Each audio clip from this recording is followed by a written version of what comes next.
The cruelty of his master was undeniable as Solomon was forced to whip his fellow. With no other choice, he lifted the whip, hesitation battling his conscience. But when his master whispered death threats in his ear, "You understand me?"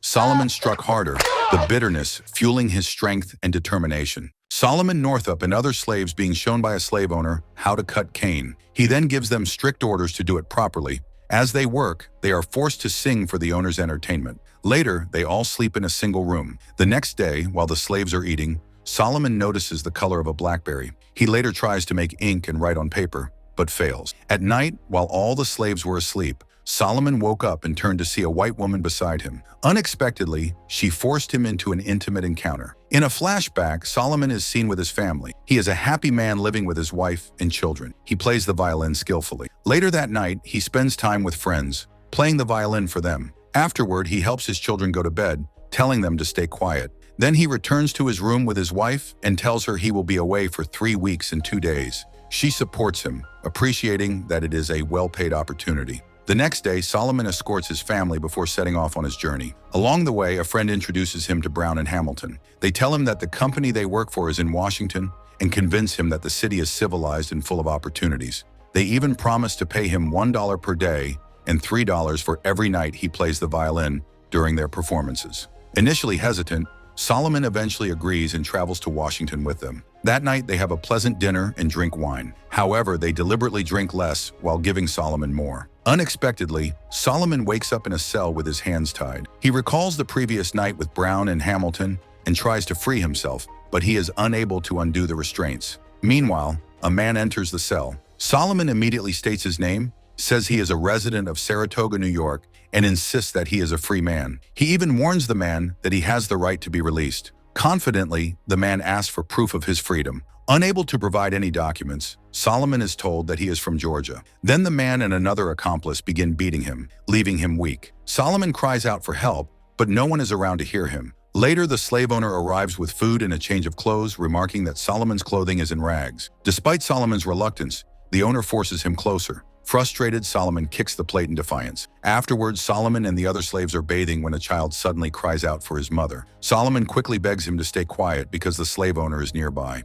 Meanwhile, Solomon insists they need someone to help them, mentioning the 2 men who brought him. Another slave explains that those men were paid to deliver him to Washington to be enslaved. Solomon refuses to believe it, arguing that they were artists, not just kidnappers. During their conversation, the child's mother appears, and the boy rushes to hug her. At night, the slave owner arrives and orders them to get up. When the mother begs him not to take her children, he reassures her that it's just a short trip and tells her not to scare them. Then he warns everyone to stay silent and transports the slaves to an unknown location. Later, Solomon's friend Clement advises him to obey the overseers and never reveal that he can read or write if he wants to stay alive. Just then, the slave owner arrives and gags one of the slaves. After he leaves, the gagged slave suggests they fight back, but Solomon and Clement refuse, unwilling to take the risk. That night, while the slaves are asleep, the slave owner enters and tries to take advantage of the mother. Noticing this, a slave attempts to intervene, but the owner stabs him, killing him instantly. The next day,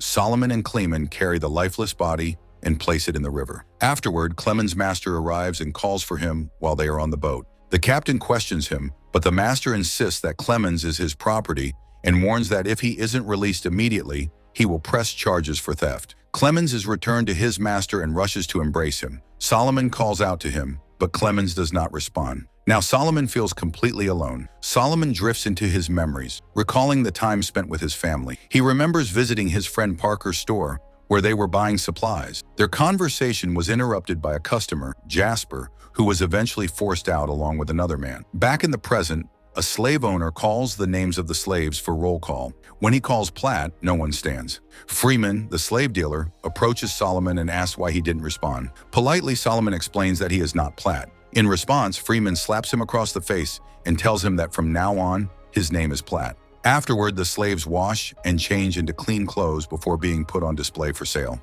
Freeman, the slave dealer, handles the negotiations. Ford, a man looking to buy slaves, takes an interest in Solomon and Eliza. Freeman tells him their prices. At that moment, Eliza begs Ford to buy her along with her children, promising to be a good slave. Ignoring her pleas, Freeman sells her son to another buyer. Ford asks Freeman to let Eliza take her daughter, but Freeman refuses. Ford then purchases Solomon and Eliza. Realizing she is about to be separated from her children, Eliza breaks down in tears and is forcibly taken to another room. To drown out the commotion, Freeman orders Solomon to play the violin. Solomon obeys and begins to play. Solomon and Eliza are transported to Ford's house. Noticing Eliza's distress, Ford's wife asks why she is crying. Ford explains that she has been separated from her children. Ford then orders his man, Chapin, to take Solomon and Eliza to the mill and have them start working the next day.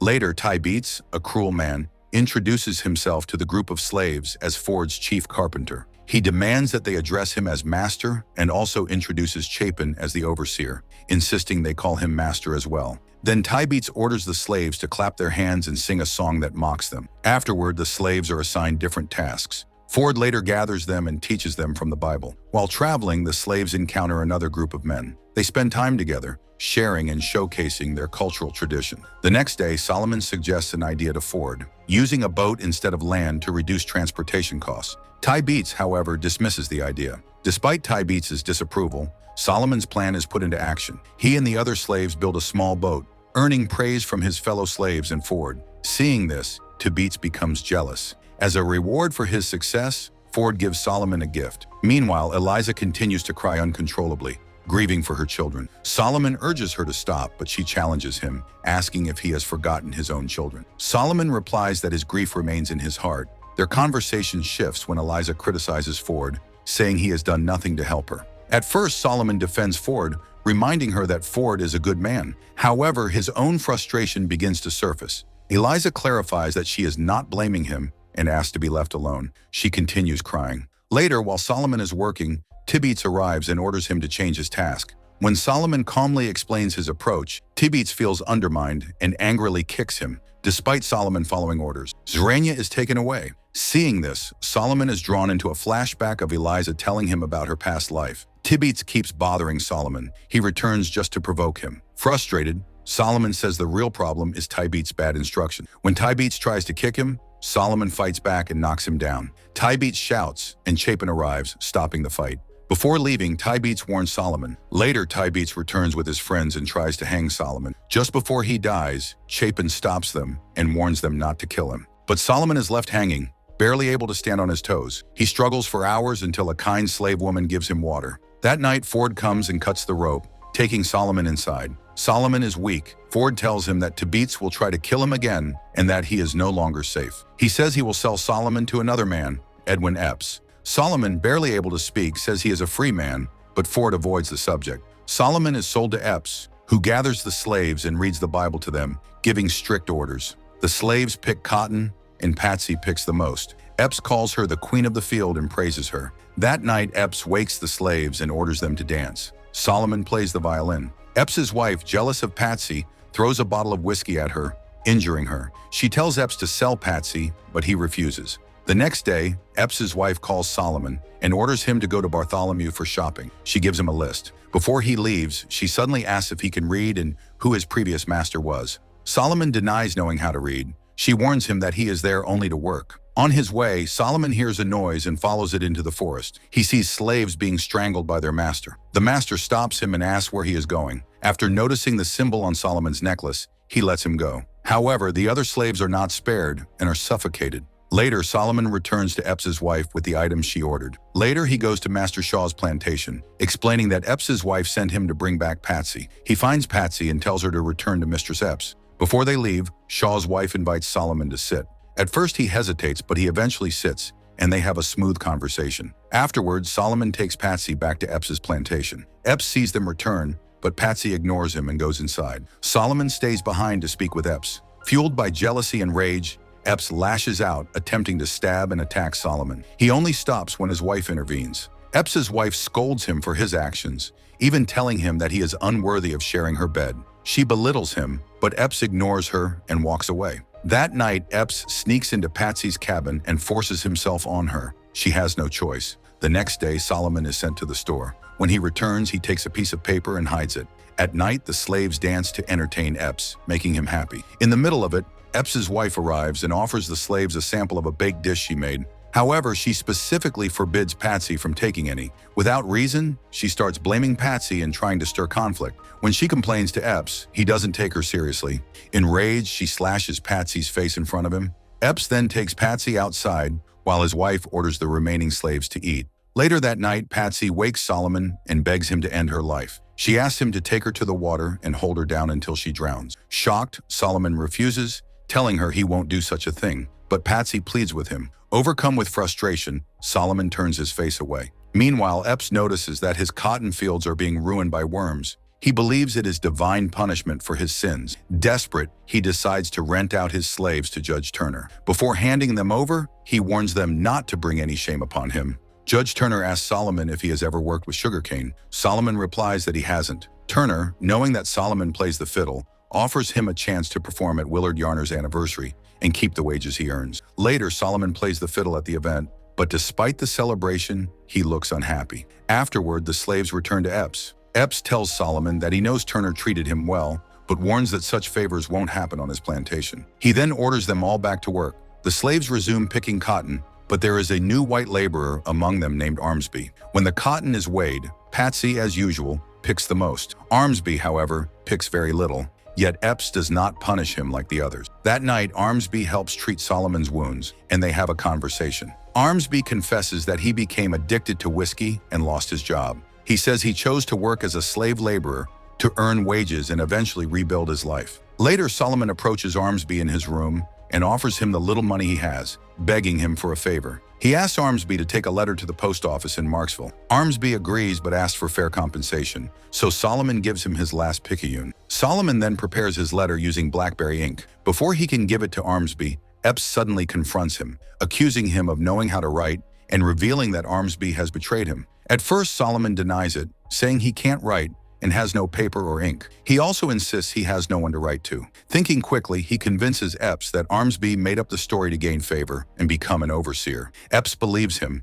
and Solomon later burns the letter to avoid any more risk. The next day, the slaves are harvesting cotton when one of them suddenly faints. He never regains consciousness and dies. Later, Solomon and the others bury him, singing a somber song in mourning. Meanwhile, Bass, a skilled builder, is working alongside Solomon on a construction project. He and Epps get into an argument. Bass criticizes Epps for the cruel conditions the slaves endure, saying their treatment is unfair. Epps angrily responds that they are his property. Bass insists that what Epps is doing is wrong, but Epps dismisses him, refusing to acknowledge his point. Epps calls for Patsy but doesn't find her. Angry, he accuses the other slaves of hiding her, but they insist they don't know where she is. Later, Patsy returns. Furious, Epps shouts at her and kicks her. Solomon steps in, trying to stop him. Patsy explains that she went to Master Shaw's plantation to get soap so she could clean herself. She reminds Epps that she still completed all her tasks and wasn't paid for the soap. But Epps doesn't believe her.